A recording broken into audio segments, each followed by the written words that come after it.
What up? I'm gonna tell you about the C5 Z06. What was it, 2 days ago? Went out to Buttonwillow.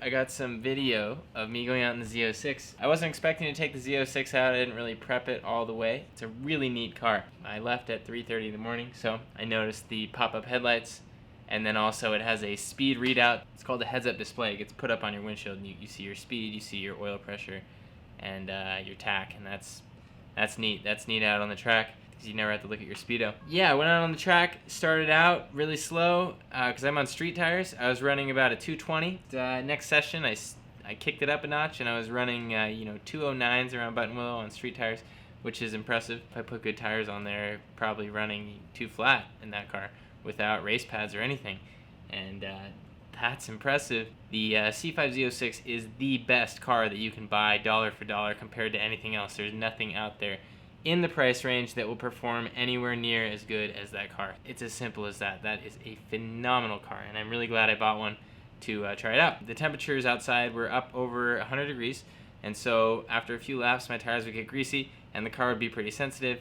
So one time I heel-toed a little wrong on the rev match. You hear the tires chirp and the car just snaps sideways.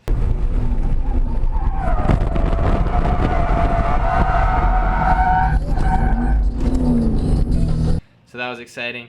Another exciting moment was when the guy in front of me lifted off the throttle in the corner, which you never do, and this is why I don't like running an intermediate, but luckily I had given him a good amount of distance, so I didn't hit him. I see him spin out, and then I'm like, alright, I'm gonna go off the track so I don't hit this guy. And then he jets back the other way, and I have to turn in, and I had applied the brakes, so I could turn in. I get back on the throttle and barely make it, but here's that video.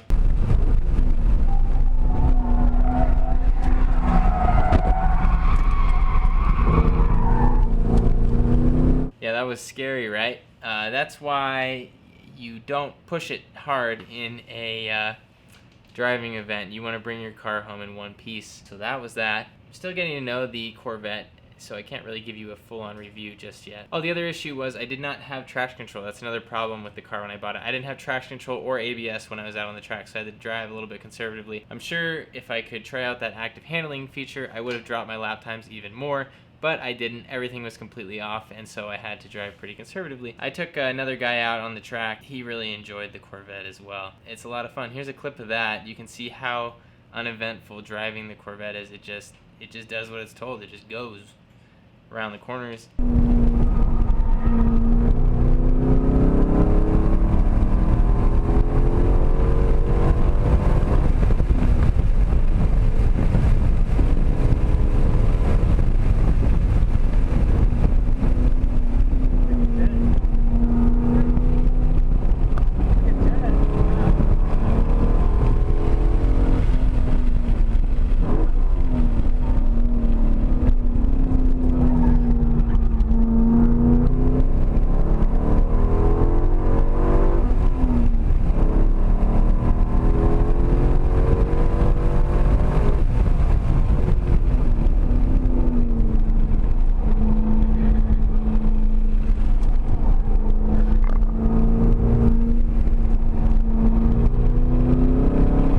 And eventually I'm going to put, our compound tires on it and stuff so that it's a more serious car.